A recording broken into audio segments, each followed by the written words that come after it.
Hello and welcome to the Penny Lane Podcast with GUP. Guys, I loved this episode. I loved GUP for his patience, his dedication, his willingness to learn. I also loved all the just love we shared for Mullins Trading Academy, MTA. If you would like to join us, please join the Discord. It's on Twitter. Just search Mullins Trading Academy. It's also in the show notes. We have such a good time every day, and I'd love you to come hang out with us. Please enjoy this episode and like, subscribe, share the podcast. Thank you. Hey, Gop. Hello. How are you? Welcome to the podcast. Thank you. Happy to be here. I feel like this has been a long time in the making, you know? Man, it really has been. I feel like it's, like 2 months since I saw you in person and we made this plan? For sure. That was a fun breakfast we went to with the spouses. Yeah, that was a lot of fun. It was. It's a good place, too. Yeah, OK Cafe. If you're from Atlanta, one of my favorite places. There you go. Right on. So, did you trade today? I did trade today. Just one trade. Tell me what it was. It was PTPI. I think it was the same thing a bunch of MTA was playing. So. The main runner. Yes. Or the biggest volume play. Yeah, I believe so. Yeah. Was it a good trade or not a good trade? It's a great trade. Great trade. It was a great trade. How do you constitute a great trade? For me, it was because I had been doing a challenge personally for the past, I think I totaled it up earlier today. It was a month and 12 days where I had taken just a small account of $100 and I wanted to see how long it would take me to turn into $200. And so PTPI put me over that threshold, which was really good. So nice. So you doubled the account. I did. Month and 12 days. Not too bad. No. So how many, of course it's a cash account. So you're having to wait for the cash to settle. Yes, of course. Yes. Is it Webull? It is Webull. Okay. So how many shares are you full porting every play? I'm not full porting every play necessarily. I did with PTPI because I was getting kind of antsy to try and make the goal. But I tend to at least half port. A lot of my trades I think have been a third because that way, with cash settlement, you're able to kind of use a third each day and then it settles and keep going. So any given day, you have $33 to play with. At the start, yeah, that was the start. I mean, to be fair, the first 20 or $30 were made full porting. So it was really after that I was kind of like, all right, I should probably split it up and that way I'm not just kind of costing myself all of my opportunity all at once if it does go against me. Sure. Gup, you're going to have to pay taxes on this $100. Are you prepared for that? Yeah. I'm not sure how I'm going to do it. I've talked to the wife, told her we might need to pick up a couple extra shifts at the local McDonald's, try and make it. So we'll see. So is this all you're trading? Your goal is to turn $100 into $200, or do you have another account that you're trading in? Yeah, no. So originally when I started, I really just started with like an $1,000 account. And then I kind of realized, while I'm learning, there's really no sense to put that much at risk. And so what I kind of challenged myself to do was the first step of kind of what I'm doing was this challenge, which was, I don't care how long it takes. I want to get from $100 to $200, period. The whole adage, if you can't turn $100 into $200, you're not going to turn 10,000 into 100,000, whatever. Sure. And so this was step one. Step two is to turn $100 into $200 in less than a month. So wait. Why wouldn't you turn $200 into $400? Because that would be easier. It would be easier, but that's not kind of the goal. The goal for me is to take a really difficult circumstance and do it as quickly as I think is reasonable. And I think $100 to $200. Really, when I started out, I didn't know if I would ever do it in less than a month. I kind of thought that maybe that was unattainable, but now that it was a month and 12 days for this first go, so I missed the shot by just a little bit, but I think I can do it in Now, less than a month. you're an analytical guy. Do you know your win rate? Do I know my win rate? Yeah, it was roughly 63%. Hell yeah. So 2/3. Yeah, about 2/3. Close. Ish. Yeah, Yeah. 66.66, whatever would have been crisp, but it was like 62 point something. Well, better 62 than 66. That's the devil's number. Yes, that is true. Sometimes if I'm day trading and I get a 666, I'll like lose. I'm like, oh yeah. Yeah, you just get psyched out at the 0.666. Yeah. Yeah. I feel that. Okay, so and are you doing this account doubling challenge on your own, basically? Yeah, I mean it's only me, and that's kind of how I continue to grow as a trader. Is I try not to piggyback on anybody else's plays. Obviously, like I'm an MTA, so I see a lot of what other people are doing, but I try to mostly stick to my own stuff, because for me, I want to make sure that as I'm growing, it's something that I'm growing and I'm making that progress. And I don't know, some people are going to think that's hokey or stupid. I can't explain the way my brain works. That's how it works.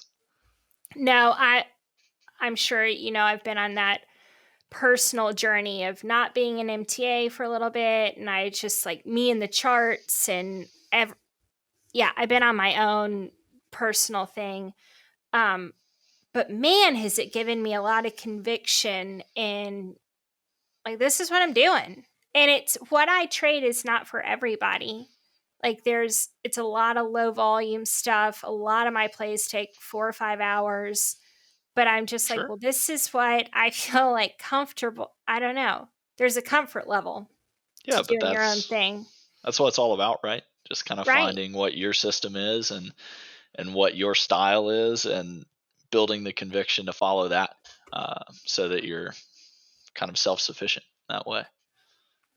Did you listen to the shark episode? You don't have to listen to all the episodes if I don't think I did, because I think if I remember correctly, shark is options mainly. Yes. Yeah, I'm saving all options content for when I am actually going to dive into options, which I think a few months ago I said, man, I need to start learning the basics of this. I still have not done that, because quite frankly, I'm trying to not put the cart before the horse. I'm trying to go a little bit at a time, but I'm probably going to listen to that when I actually get around to options.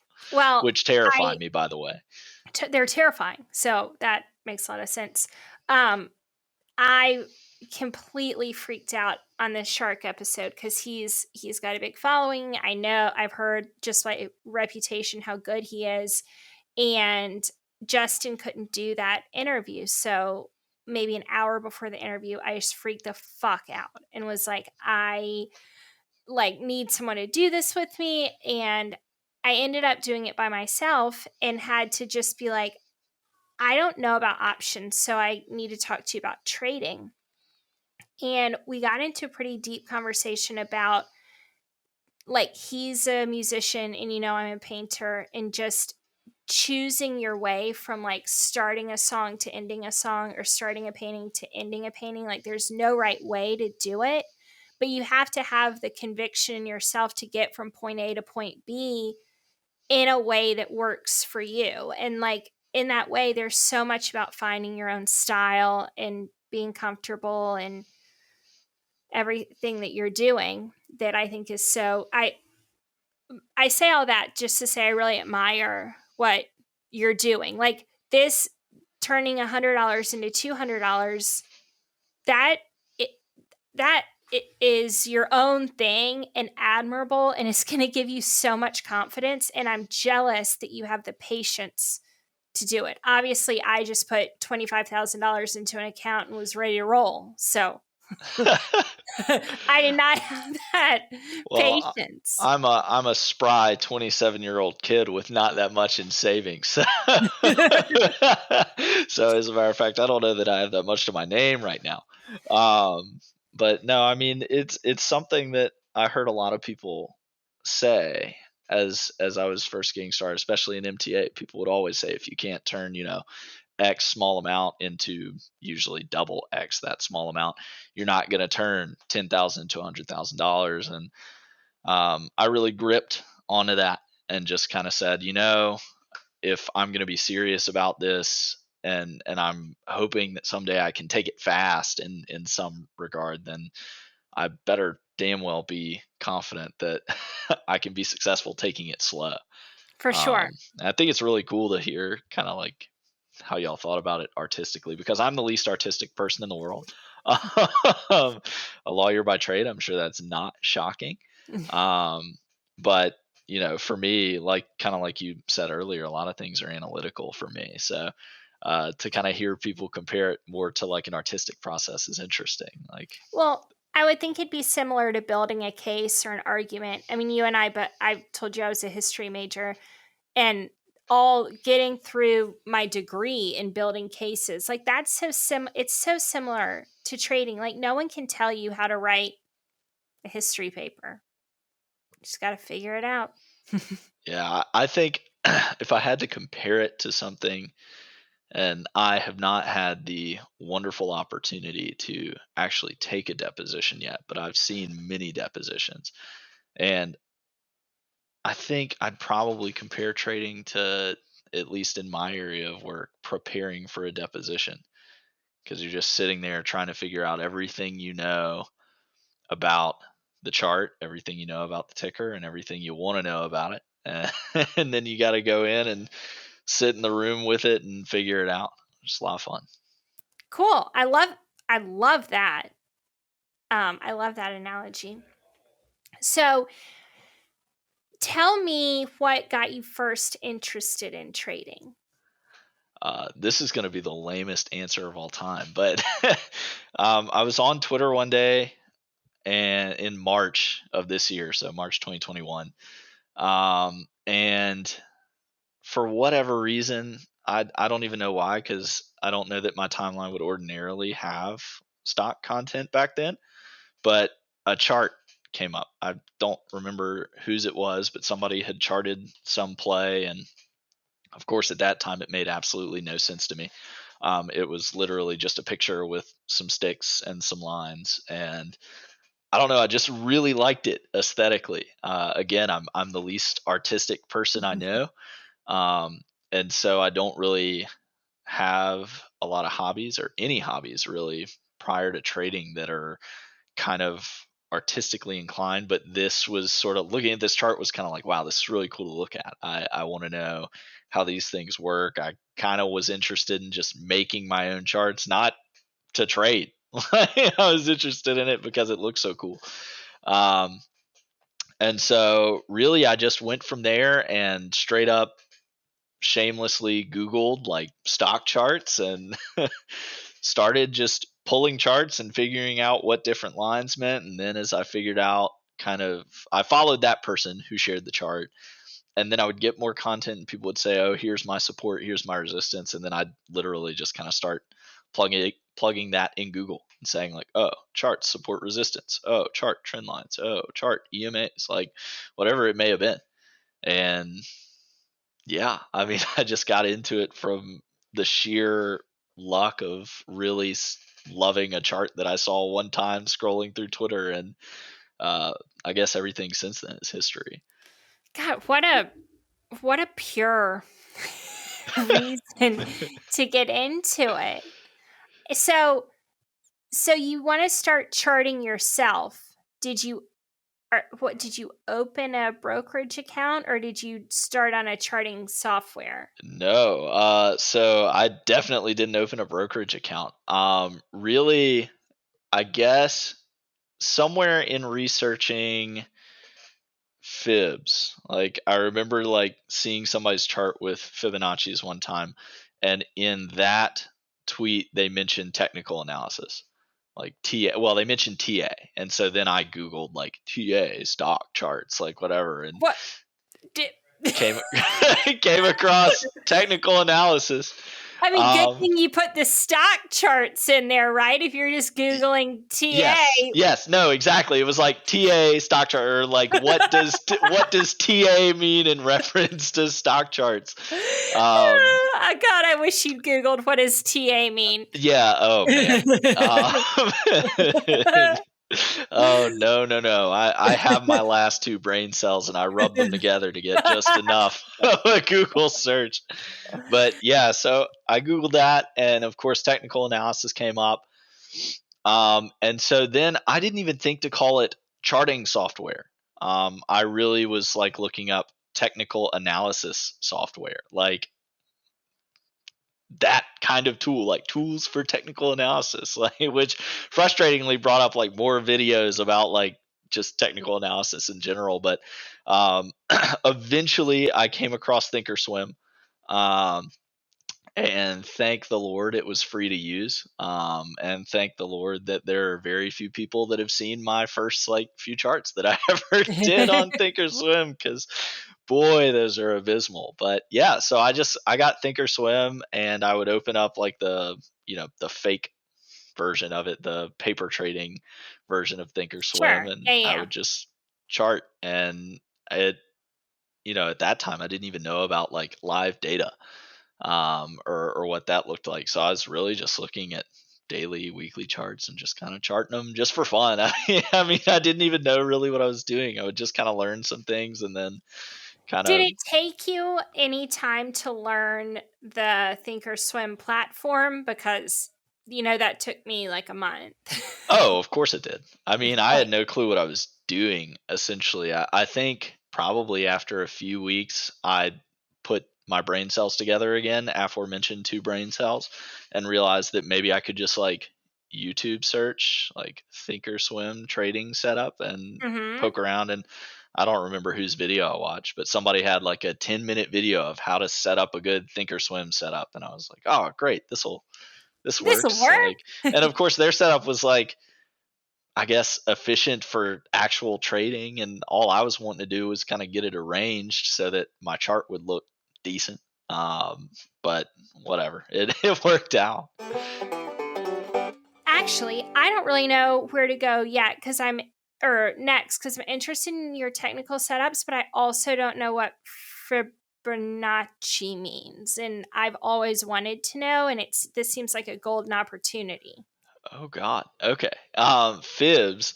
So first of all, fibs are not like my primary strategy, so I don't know everything about them on an expert level. But Fibonacci's in general, Fibonacci numbers are these kind of golden numbers that appear a lot in nature. Like when you see people do kind of the calculations of the perfect shape of your face and everything, or rings on a tree, that sort of thing.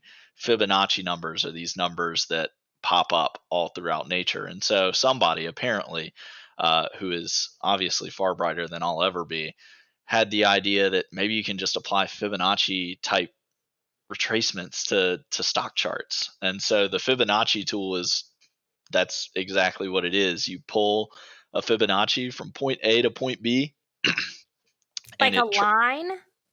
it's kind of like when so I tend to pull them from a high or low. So what I'll do is I'll pull them from the high, and then when it dips, pull it down to the bottom of that dip. And what it gives you are the Fibonacci numbers or amounts all the way, kind of where you started at the high will be 1, Huh? the low will be 0, between the two will be zero point 0.5, and then as you go up it'll be like 1.618, like those sort of things, whichever So kind of numbers you want, the whichever fib numbers you want.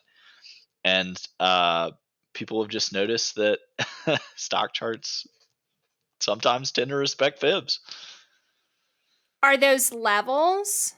Yeah, they're levels. I Okay. mean, so for instance, Emu, who's another guy in MTA, like something he taught me was that typically when you have something like that, when you retrace from a higher low, when the chart then comes up from that 0 amount and passes by the 0.5 fib, it'll tend to bounce from that 0.5 and head north of the 1, sometimes all the way to the 1.618, and then it'll retrace back down. Normally, if it gets up to the 1.618, I personally want to see it then bounce from the 1 and then move Mm-hmm. up to the next one. But yeah, they're just levels that are generated by the tool when you pull from the higher low. If you're doing it the same way that Emu does it, which is the way that I do it. Um, and yeah, they're just kind of mathematical numbers that people noticed appear a lot in nature, and somebody decided, hey, maybe stock charts do that. So you told me you don't really use these? They're not like a cornerstone of my trading All right, well, hit me strategy. with your cornerstones, though. I like that. I like that explanation. And Emu's coming on the pod, so I really feel like I can get in there with him. Hey, there you go. So He will be perfect for fibs because he can talk about it until he's blue in the face. Uh, perfect. So tell me what the cornerstones are for your trading and or charting Patterns, patterns. EMAs, SMAs, and Which VPA. EMAs and which people like on the podcast when we get very specific. So Yeah, sure. tell me your EMA SMA combo. Day Magic combos. trading, day trading, I use primarily, or I'm interested primarily in the 9 and 20 EMAs and Sure. the 50 SMA. And Sure. then swing trading, I'm really paying attention to the 50 SMA. Sure. And you can kind of tell when you're looking at the chart where the others are. Um, so I'm not necessarily as concerned about those, but I tend to think about the way Broda thinks about it, which is if it's above the 50 SMA, it's in a more bullish context. And Okay. if it's below the 50 SMA, it's in a more bearish context. And Well, that's so, easy.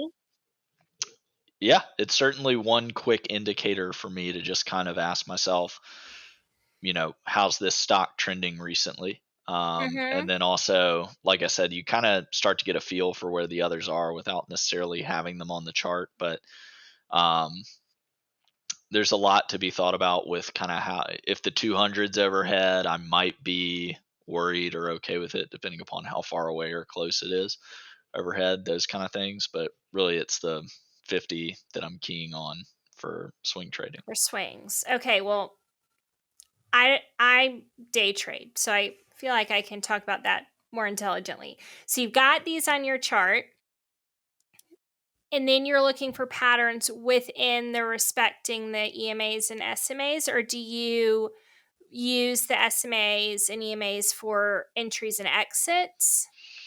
I use the EMAs. So, for instance, with PTPI today, that was sort of a nine EMA rider Sure. uh, Those are throughout great. throughout the morning, which is easy breezy, beautiful for everybody except me. I've kind of had a hot and cold relationship with trying to play EMA riders. Oh, why? Um, I don't know. It's not really like a phenomenon that I think I can even really understand. It genuinely was like, you remember way back in, maybe it was June or July, there was just a whole slew of T plus two plays Sure. and EMA riders Yeah. that were coming out of those T plus two plays. Um, and it seemed like the whole of MTA could ride an EMA, but anytime I'd be like, you know what, this thing's bounced from the 9 twice with volume. Here it comes, the third bounce, I'm riding it. It just would go out on me. And I was like, well, maybe. And so for a while, I abandoned kind of EMA writing. I thought, maybe I'm cursed, or maybe there's just something on the chart that I'm not understanding, that is making me a poor EMA writer, not coordinated with writing an EMA, so to speak. How interesting. But nowadays, I can either use them as sort of ads and stops. Like, for instance, if I'm riding the 9, I may put my stop below the 20, depending upon how close below the 20 is. Um, but I mainly use them as confluence. So if I've got my pattern charted out, let's say that it's just like a pennant or a symmetrical triangle, and it's coming down to touch the bottom trend line of my pennant. And also right below, like just right below that trend line, is the 50 SMA or the 9 EMA, whatever it may be, depending upon what the momentum is. That to me is just another sign of support. So for Sure. me, it's like, okay, I'm expecting a bounce because there's a trend line. I'm expecting a bounce because it's here comes the 9 and it's bounced from the 9 once or twice beforehand. Um, I may pull fibs there and see like, okay, what fib would this be?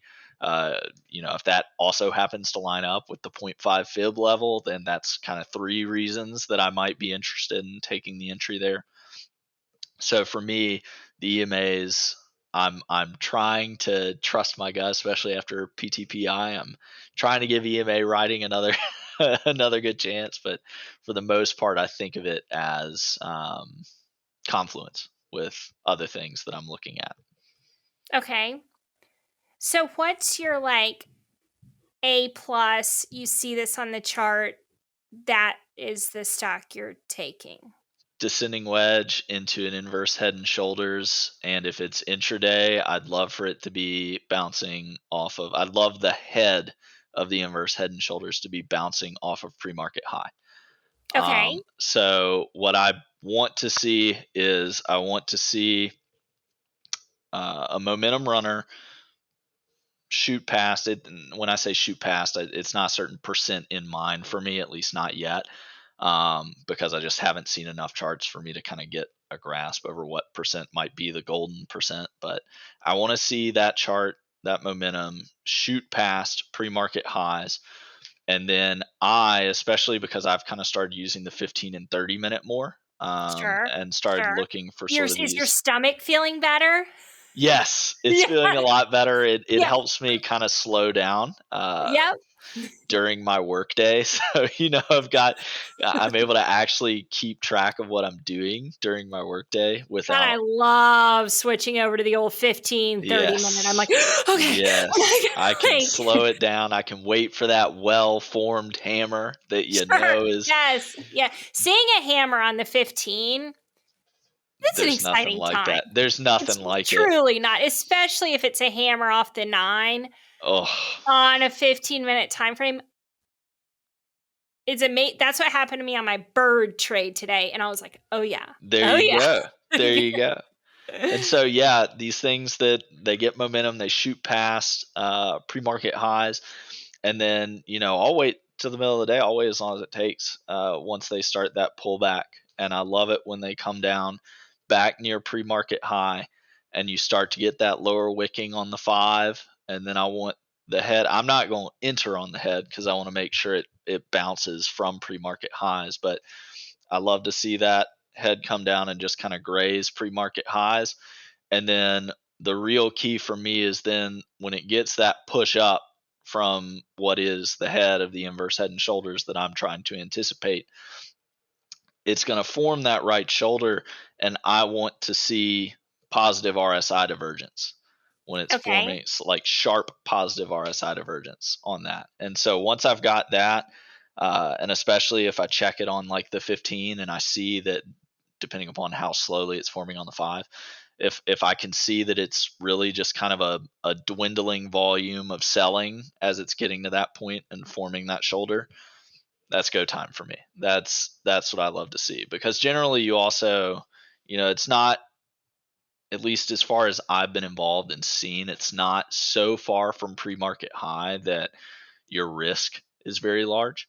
Um, so it's usually a very nice risk reward setup, and it's got, I mean, normally like 2, 3, 4, sometimes 5 of the things I'm looking for are in those plays. So that to me right now is kind of that's what I like to see. That's what I want to play.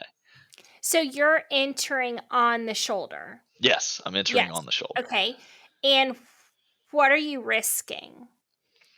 I mean, I like to keep my risk. A lot of people say they want their risk to be 3 to 1, 3 reward to 1 risk. Uh-huh. I like to keep mine 5 to 1. So normally, if I'm risking 20 cents, for example, I want my upside to be $1. Oh, wow. That does not mean that I'm waiting for it to get to $1 before I'm selling any. I'm not a madman. But I that's where I want kind of my eyes to be. I want to be thinking, okay, well, if this is the inverse, sometimes it's really nice. Sometimes it's like a descending wedge, inverse head and shoulders, and I'm thinking, okay, I want this to be a real pop for dollar, whatever it may be. But I want 5 to 1, and that's just I can't rationale why I choose 5 to 1 rather than 3 to 1, and I certainly take plays that are 3 to 1 or 4 to 1.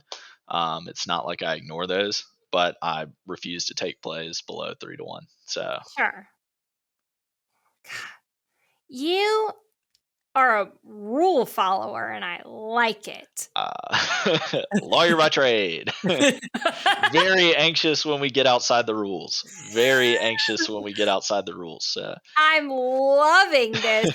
It's just the way your mind thinks through it. Like I like imagine you sitting with like a checklist, like yes, yes, yes, yes, yes. Okay, we'll take this. That's how it feels sometimes. And I think the cool experience has really been the quicker you get at that checklist, the quicker that your mind's able to track all the things you're looking for. Because, I mean, initially it can be really overwhelming to think, oh, I'm keeping up with this pattern, but I'm also keeping up with the individual candles. And so, like, the volume price analysis of an individual candle, a hammer candle, shooting stars, abandoned babies, et cetera, et cetera, et cetera.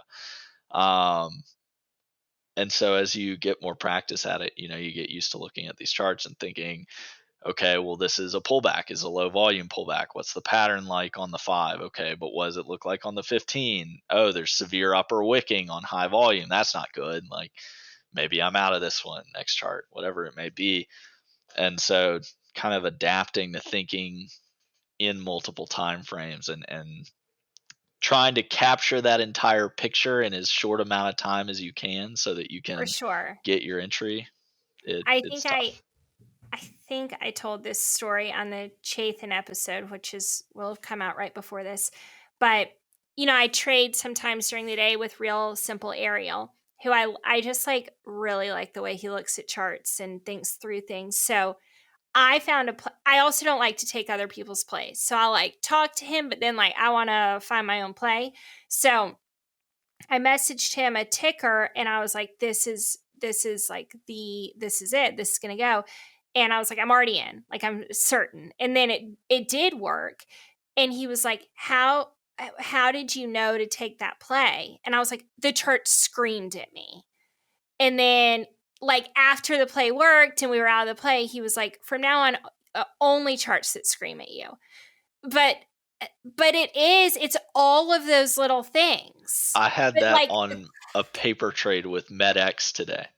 ooh, Uh, MedX has been a good trade. Someone on Twitter has been in MedX for like 6 days, and we go over it every day. And I'm like, you got to get out of this stock, and he's hanging on. So tell me about it. no, I mean, so this was actually, I mean, as almost unscientific as maybe I get with trades. So I actually have had MedX on my list for a while because Callum in MTA has been talking a lot about kind of finding these intraday plays that find themselves in channels Uh-huh. over several days. And I actually have MedX on a list as one of those channel plays.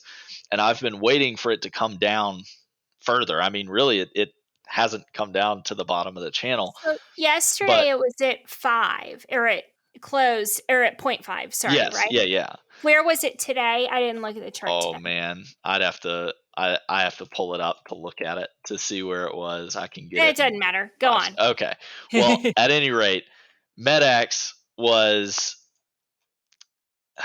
I pulled it up. It was not as low as I wanted it to be. It's still at 0.49 is where it is. So But it held that. Well, there's a nice trend line on that chart. If you look at the 20-day 1-hour chart, it's holding that trend line. And that was my exactly. advice to him. Like, if it goes, I think you should cut it if it goes much below 0.5, and then he'll be selling to you. So what do I know? No, and so what was interesting was, so you're absolutely right, that nice trend line. what actually caught my eye on this was, of course, I have it on my list, and so I'll flip through them occasionally if there aren't any plays going on. I'll just flip through my list and just kind of see if Yeah. there are any of these stocks that are approaching like part of their channel or part of their lines, whatever it may be. And I noticed that MedX's opening 5 minute candle had this wicked lower wick on like 8 million volume or something. I mean, it was insane.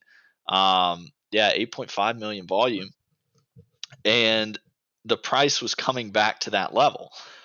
And so I actually put it in MTA. I was just kind of like, hey, this thing had this wicked 8 million volume lower wick. And it's coming back to that level. Like, people may want to watch that. And so that's when I started zooming out to 15, 31 hours, saw the same trend line that you're talking about now on the 1 hour. So I drew that trend line, but then also it bounced from about that 0.49 level again. And so Mm-hmm. at that point, I just kind of put a line beneath that, like basic support type idea, like, oh, it keeps Uh-huh. bouncing from this level. Um, and sure enough, it came back to that level and I added it. And I think it came back to that level even again. Yeah, it came back to that level one more time and I added it again. Paper trade, because I only took one real trade today. And of course, after that, it then shot from like 0.5s to like 0.58 or something at its crest. And I Nice. was just like, all right. But that all of that came from seeing that lower wick. I mean, just that wicked lower wick on high volume was just something that, like, kind of like you're saying, it screams at you. It just was kind of like scratching the back of my head, like, oh man, Yeah. got to pay attention to this. So, Yeah. I that is like magic and math and all the things I love about trading. Just all comes together. and the chart was beautiful. So, It's a good chart. It's a yes, good chart. Um, how funny that I would like know that chart. I just happen to be looking at this chart every day. So I don't. it's one of the recent ones. So, Yeah. a lot of people have been watching it, which is good. It's been good for us, I think. I think MTA was on it um, today because I know that I mentioned the lower wick at like 10 something a.m., which was a long time before that. And then other people were talking about it at noon or so my time, which is like 1, I guess, Eastern. So I think people were on it. I think people were watching it. According to my understanding, a long lower wick means there's a lot of buying pressure. Is that right? It can, yeah, for sure. Certainly, when you see that kind of high volume long lower wick, yeah, that's what it would communicate to me. Which Which would also that's like Walrus and Brad's opening like hammer opening candy bar. play. Yep. Yeah. Yeah, I guess I didn't even really think about that until now. Yeah, that's that to me. I mean, and Walrus or Brad can absolutely backhand me if I'm wrong about saying this, but I would think that that is almost exactly what they're talking about because realistically, right after that 5 minute or closed, I mean, it went ahead and shot up from that 5 minute closed at 0.48 and it shot up to 0.53 following that hammer. So, yeah, Yeah, that that's was kind of their the opening hammer play. yeah, that's it. You want a big long on a 5 minute candle, a big long red candle, and then you just want it to like wick, wick, wick, wick, Yep, wick, and then turns green, and that's when you buy buying pressure. because it's turning into the Love it. buying pressure. God, hammer candies were so fun for like 3 months, and then they They're just still hadn't been fun. working for me. So The I market slowed down on all of us.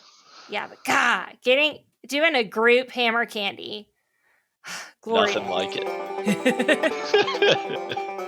What are sort of the main things that you've learned from Broda? Cute Broda. Oh, the main things I've learned from Broda: the power of friendship, love. No, I've learned the value of Scottish meanness and mentoring, and pretty much all of my technical analysis, actual skills, from pattern recognition to certainly trading on multiple time frames, and paying attention to multiple time frames. I mean, I think if you look at the foundations and fundamentals of everything that I do, and I would still categorize myself as a newer trader, so I'm going to say everything I do is a newer trader. All of those foundations are pretty much firmly rooted in the Church of Broda. I think he has taught me basically everything I know and do touches the things that Broda has taught me. I have to shout out Callum too, in the same note that I say that, because Callum has also played a huge role in sort of particularly my VPA, which has been interesting. I think that in that way they were a yin yang experience for me and continue to be a yin yang experience for me, being that Broda is swings and Callum is day trades. But man, I owe everything to Broda. And I'm starting to owe everything to Callum, but I really owe everything to Broda. Speaking of Callum, I've got, we like to get a little emotional sometimes here on PLP. Oh Got a God. little letter from Callum for A you. letter from Yeah. Callum I'm on going the to read it show. exactly how he wrote it. Oh man. Just, I hope you can hear his accent. I'm not going to do it. Oh. This ain't really a question, but I wanted to say something. I remember when you first joined MTA, you have learned so much and have a great gift of teaching and giving back to the community, and the rest of the team are all so grateful to have you here for all you do. I remember when you would be asking me and Broda questions every day, which you still do, wink. But it's amazing the time and effort you've put into your learning curve, and I look forward to having that pint with you one day. P.S. Congrats on completing your 100 to 200 challenge tonight as well. Much love, Gup, from Callum. Oh man. Callum. Ah, Man, I love that guy. he's just the Which is one of the coolest things I think about my trading journey. I mean, I used to say to Broda and Callum, and I guess I still say it because I'm still just this newer trader, and it may or may not pan out for me long term. But best. I I mean, think it's going to pan out. whether it does or doesn't pan out for me long term, I've gotten so much out of this journey. Like, to say that I have friends in Scotland and in England, and people that I know, just, if my wife and I are planning to go on vacation next summer, and hopefully it's somewhere in England or Scotland, and we're saying like, oh, we're going to go meet our friends there. Like, that's crazy Like, to me. of course. Yeah. Like, that's gonna be a priority of the trip, I hope. Like, if I went to England or Scotland, better believe I'd be making Oh, 100%. huge I stops to gotta I see gotta Broda meet and Broda's Callum. puppy, Guppy the puppy. The dog's name may or may not actually be Guppy, but it'll always be Guppy in my heart. Um, but yeah, to be able to say that I have friends, like people that I consider real close friends, and I mean, you're talking about A, across the pond, but B, I have family that lives in Atlanta, but then I got to meet up with you and your husband, and we got to have a meal with y'all, and now I consider y'all friends that we have in Atlanta. We've got friends in Virginia, friends in New York, friends, I mean, all over the United States. That's nuts to me. Like, it's Cool. nuts to me to think that, you know, we could just end up taking a vacation somewhere around the United States, and I could just go into MTA and be like, yo, whoever lives in this area, like, let's meet up, let's have a drink. Like, I'm meeting that's so cool. Bianca tomorrow, literally because of that. I have to be in Miami for something else, and I was like, "Oh, Bianca lives there." That's awesome. Tell Vinky I said hello. I will. All right, I've got a question here from Ben. All right. When creating the watch list and sorting charts by pattern, do you start with any particular scanner? Yeah, absolutely. I start with Broda's. I think it's his bouncy swing scanner. I just call it his basic scanner. Not because it is basic, but because to me it's like the foundational scan. And that is, the float has to be below 100 million. Okay. The price for me is generally set to under $15. The Well, you only have, I mean, then you only have $100. True. Like, so you can't be buying a $150 stock. True. So good True. parameter. Go on. The average daily volume has to be above 100,000. and the price has to be above the 50 SMA.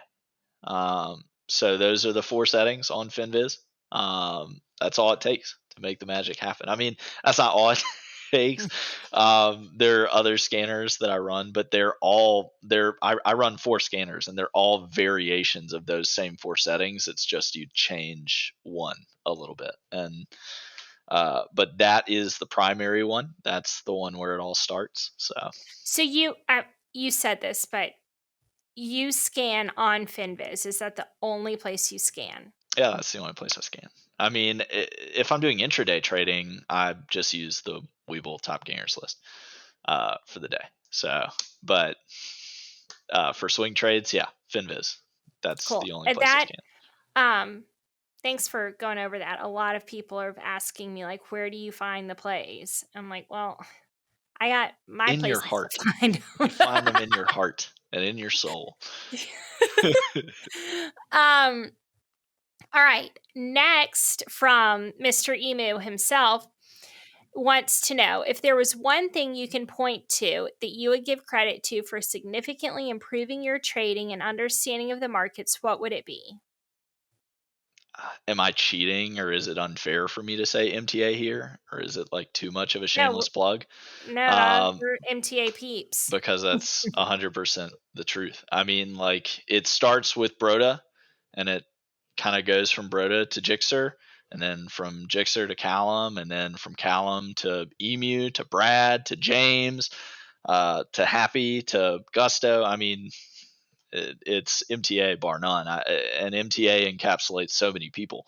I mean, I'm sitting here naming all these people, and I know that I'm going to forget somebody's name, which is horrible and terrible. But um, I mean, MTA, 100%. I think every single trader there has had some sort of impact on me, whether it's from a certain tool I'm able to use in my trading, or a certain tool that I've at least investigated using in my trading, to mentality, trading psychology, to just people who legitimately, when I was very, very first learning, who would just reach out to me and say, like, hey man, keep going, like, hey, you're doing a great job, or hey, I know you're having a tough time with this, like, just keep pushing on it, you're going to get this.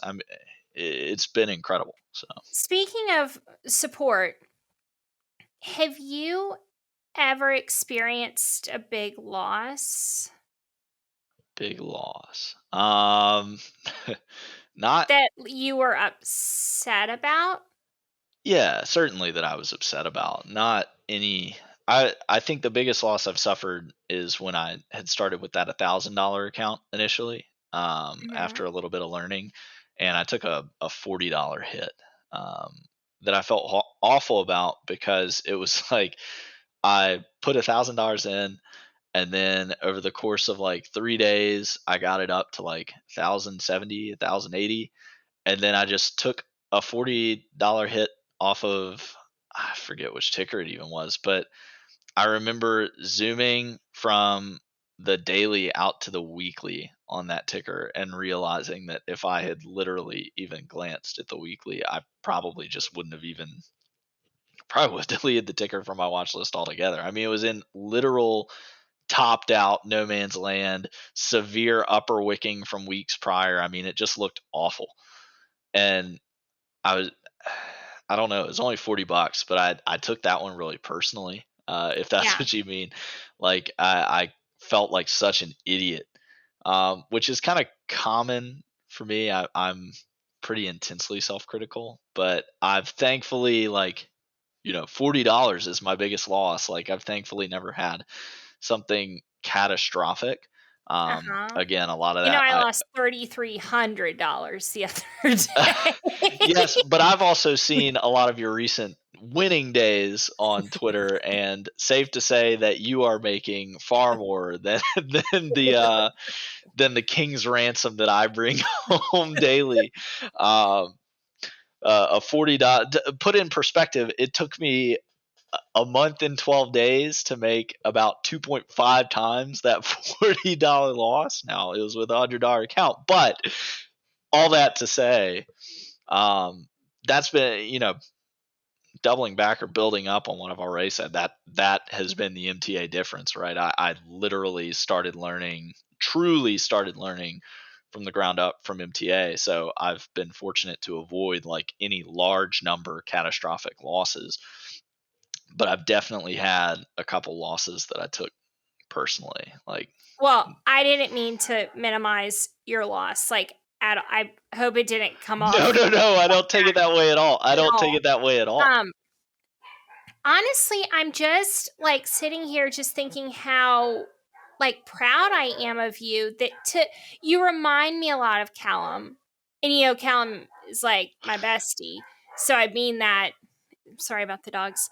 Oh, you're I good. mean that is a huge compliment. But Callum's ability to like control himself in the market is phenomenal to Unparalleled. me. It truly. It's his biggest gift as a trader, and he has so many incredible gifts, but his self-control is absolutely amazing. It's something I'm learning, but certainly not something I have. And for you to go through this exercise of like building, I mean, and he's doing it too. Like here, he's working as an engineer, trading full time. He sleeps like 2 hours a night, and he's Man keeping never that sleeps. engineering job despite me every day being like, quit, you're done. He's like keeping that engineering job to build up this base and take things slowly and be sure that he can do it. And I think it is so honorable. And in the same way that I think what you're doing is incredibly honorable. And what a way to just build a solid foundation. Like I would bet my I'd full port right now that you're going to make it. Oh Like man. this, it's an incredible thing you're doing. I'm really I can't really put into words how humbled I am to kind of be put in the same really even sentence as someone like Callum. But I want to make clear, like right here live, Callum is a different animal altogether. I mean, he genuinely does not sleep. I sleep. I get my 7 to 8 hours a night, guys. I have to. I would die at work if I didn't get my sleep. I'm not that good looking to begin with, so God knows I need my beauty rest. But Callum is a machine. Yeah. He's and to see someone who's got such a gift for learning trading, for teaching it, and for the self control, and for just the sheer power of will to Yeah. push through day after day. I mean, I think, and I may be wrong about this. This may be just like something that I need to check on with Callum, but I thought I remember that Callum doesn't even necessarily always use like hard stops. And so one thing I was going to say is my discipline isn't. I feel sort of like I'm cheating for taking any credit for like not taking large losses on discipline. I just always put a hard stop in. Like I'm just a hard stop abuser. Like there's no like me being willing to click sell on a loser. I've taken that out of the equation. The Sure. machine clicks sell for me Sure. Me when it's too. I time to have to leave. have a hard stop. I'll talk myself into, well, maybe it's Yeah, still exactly. Well, two more money. cents. It can drop 2 more cents. Like I'm Right. not And gonna then play that game. it Uh, knifes. And God, I've been caught into so many knives. Yeah. I and can't screw around with a mental stop, but but kudos Callum to is Callum mental stops. machine. He Callum's also, so impressive. I love how he preaches like taking profits. Like that's so important, and not enough people talk about that. And then I love how he's like, oh, he's always like, well, like I said, I've made my money, so I'm just gonna fuck off now. Like, way to not go back in and be greedy and hit the same stock 6 times and give back all your games. I've done that, It's and he just freaking revolutionary. stops. It legitimately, I there are very few isolated lessons. Like when you're asking me how much Broda's meant to my trading, um, there are very few isolated lessons that stick out to me as things in my very young trading career that have revolutionized my young trading. And one from Brodo would be Brodo always taught me to find the ugly in swings. that revolutionized swing trading for me, because now you're always looking at not only positive context but negative context. Callum talking about taking profits in a day trade, like locking in profits, moving your stop up to your entry, it's absolutely game changing Game from changing. from the standpoint of everyone always says cut your losers quickly, let your winners run. And literally the other night, we're talking 2 nights ago, if not last night, I had someone in MTA in one of our voice chats saying, I just don't know how to let my winners run. And I was like, have you talked to Callum about just taking some profit on the first pop and moving your stop up to entry? Because at that point, you can't lose, so you can let your winner run. Like, if it comes down and stops you out, great. You got a small win. You're fine. But Yeah, by locking in some profits and moving your stop up, you can let your winner run because you know you're not totally, going to lose. So, totally. what are you Game afraid of? changer. There are very few like isolated little nuggets of wisdom that just are just embroiled into my brain. But Callum I giving that also lesson, love, not to just do a whole, this is about you, it's not about Callum, but I love Callum's conviction of not having to go with the crowd. oh, Just finds 100%. his own little Finds his own Macy's stuff, plays and just plays them. does It's his own nice. thing, Yep. and to the degree that it's about me, I mean, my trading is just a culmination and amalgamation of a bunch of different people in MTA who I've copied the virtues and tried to hide my own vices underneath those virtues. So it really doesn't shock me that we end up spending a lot of time talking about those folks. They mean a lot to me, and they mean a lot to my trading. So God, this has been refreshing. Like, you have no ego. You have learned all of this just through sheer willpower.